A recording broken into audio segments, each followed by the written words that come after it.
get a goal right away, but what did you like about the way your team saw that game across the finish line after that? Yeah, I thought we were penetrating a little bit better. I got to give Anaheim credit. They worked really hard. That's a hard-working team. I think obviously after that Edmonton game, they came to play.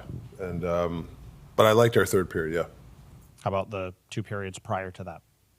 Yeah, I mean, we had some possession time. I thought we were, Anaheim's a man-on-man team, and we were skating a puck to our defense, and then we were getting shots blocked, and I just didn't like our game plan. We talked about a lot more scissor plays, a lot more crisscross, a little bit more go through the middle, and for some reason we were skating the puck to people and then passing it, and that's a recipe that you don't want to do against a man-on-man team. So we figured out in the third, and we're better in the third. Pettersson was already having a responsible game on the PK, was making great reads. Rick blocked a couple of shots, and then he does what he does. You mentioned the other day, you just told him, go. And what did you make of the effort on his goal, the wraparound? Yeah, it was great. I mean, it's a big-time goal. We needed it, right? We're in a fight. Got him out there, the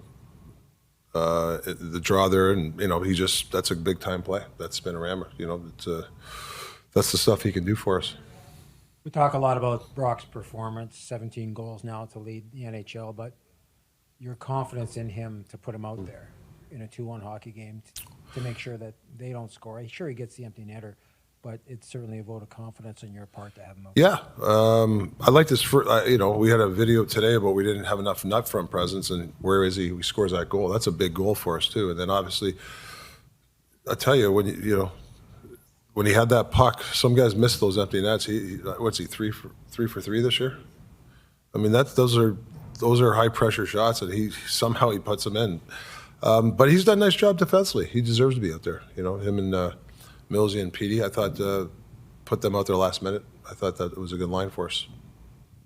You've talked a lot about how teams are pre-scouting your group, given the success you've had in the early going.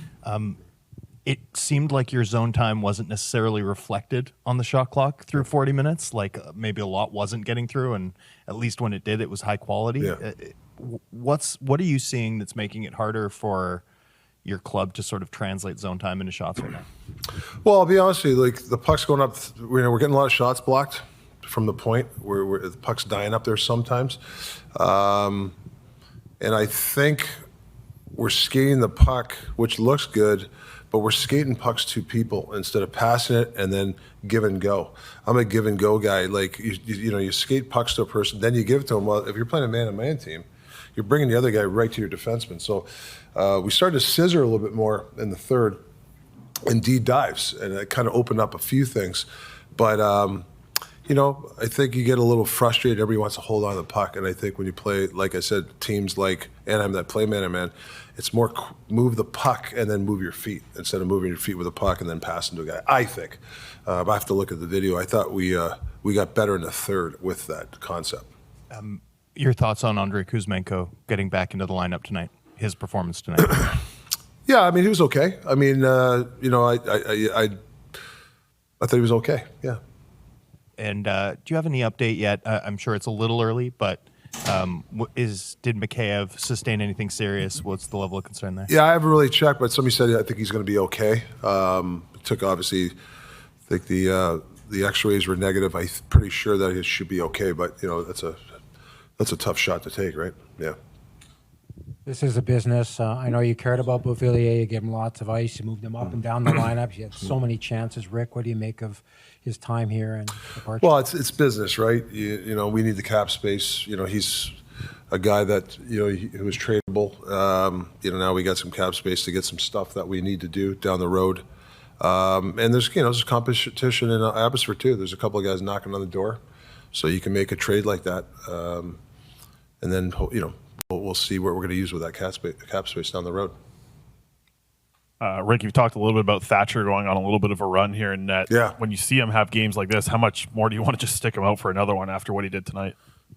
Well, he just looks like he's solid. He's quiet in the net. Like he never out of position. He's just pucks hit him and he swallows up pucks. I mean, that's why he's a top goalie in the league. He does all the right things. gives ourselves a chance when we're not on our game too. So yeah, no, he's just a mountain for us out there. Are you seeing a difference in Noah Julesen's game a little bit over the last few games here? Is there something changed with him? Yeah, I think I was talking to you guys this morning when he plays more like a simple game. As soon as he gets it, I see him. He's giving the puck to the first person he sees. He's not afraid to block shots. He gave us some good PK time.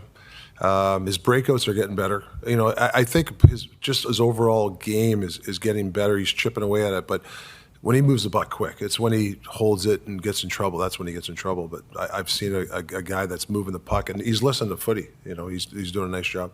Feels like a similar thing you've talked about with Tyler Myers improving his game. Is that about just a defenseman learning the system and the structure that you guys are talking about here? Yeah, I think sometimes old habits. I know in the past they used to like a regroup and take the puck back, and I think it's, you're trying to change that. And Mizey's a perfect example. I think since he's really, I think his last 10, 12 games when he's getting the puck, he's moving it, he looks really good out there. And Pettersson talked about having some fun when he's playing physical.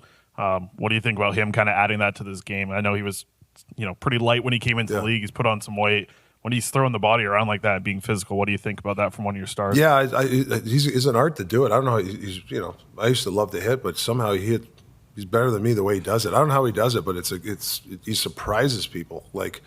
And they're 10 bell hits. There's been about 3 or 4 of them in the last couple of weeks. So, but it's good. Like a guy like that, he takes a physical beating. It's every once in a while, it's nice to have a guy like that a star guy to surprise the other team. Because it keeps the other guys' heads up too. Early in the first period, your net was off its moorings for a good 5 minutes. Was that something you were aware of? There was even a defensive zone face-off. No, I had no clue. Have you ever seen that before, where the play goes that long with the net off? No. And I was puck watching. I didn't know, to be honest. Yeah.